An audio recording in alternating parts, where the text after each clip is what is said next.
finally down to my last one.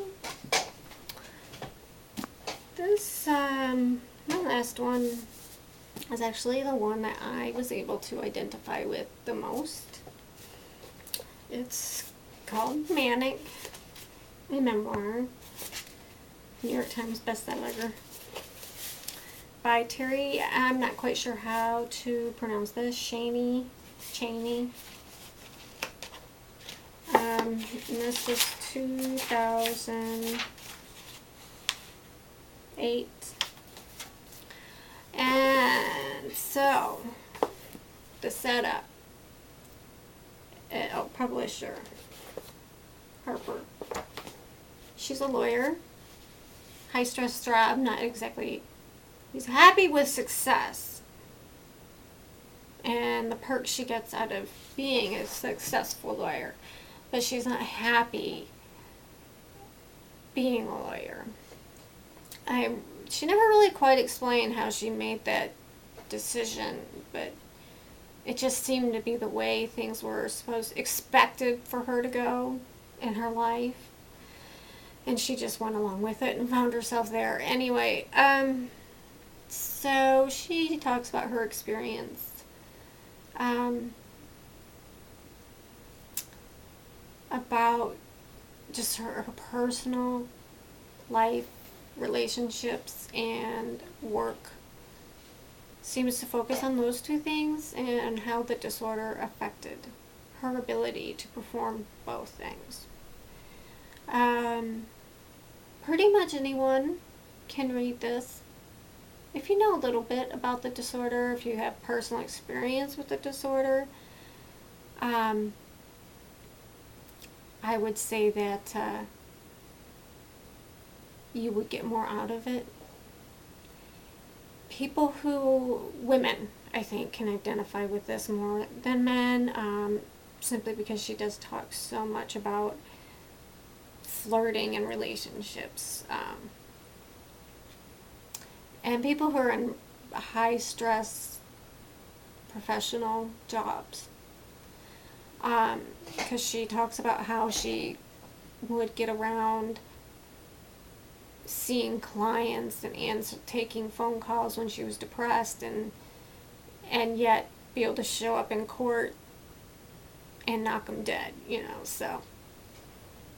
And she spent a long time playing these two people.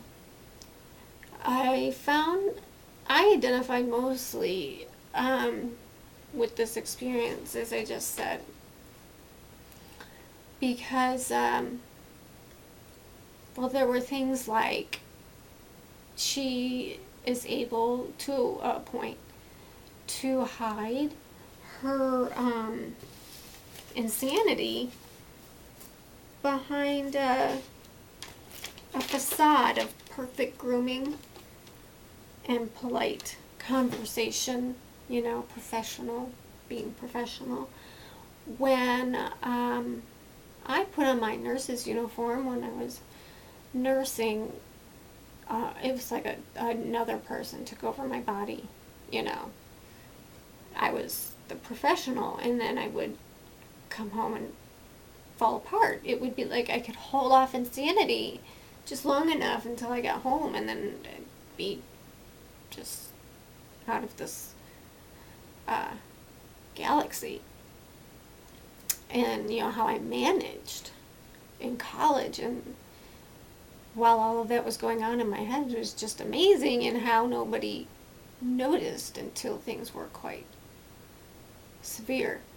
And I can walk around, looking nicely groomed and carefully groomed in that, and be totally off.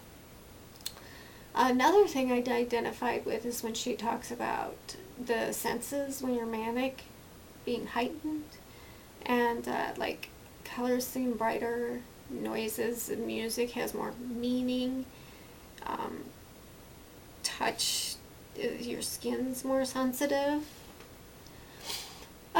Also, here's the big one that I identified with, and I was so glad to read it, was that she knows what it's like to be manic and suicidal at the same time.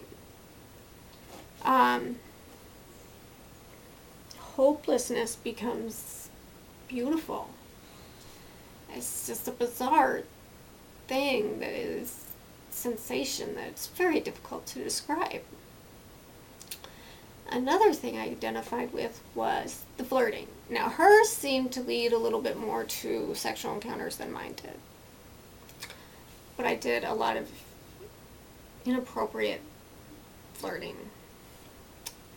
And with men and women. Even though I had really no desire for sex. Something about mania and flirting is just magnets. Ding! And let's see, the irritability during a mixed episode and exploding those. I've definitely been able to identify with that lately. And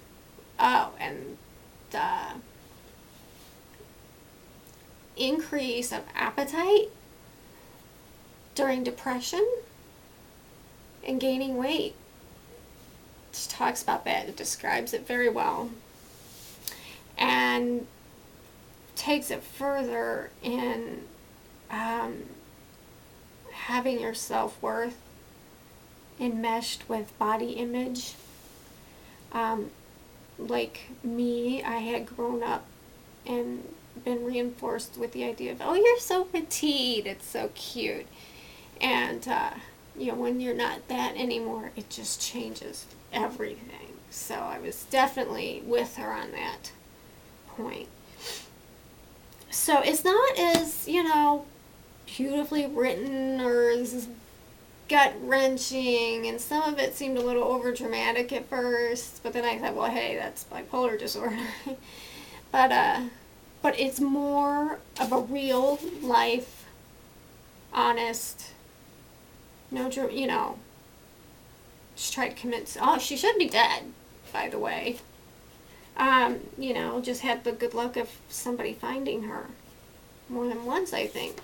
And so, but it's more of what I think people can put into place with their own experiences.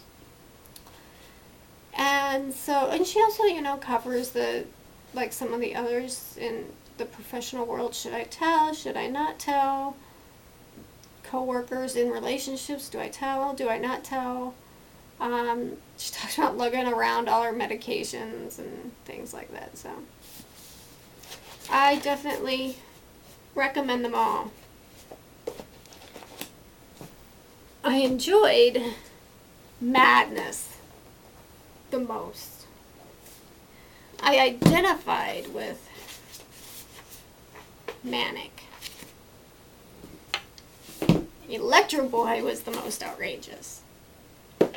So, there y'all go. Take your pick, or don't read any. It's up to you.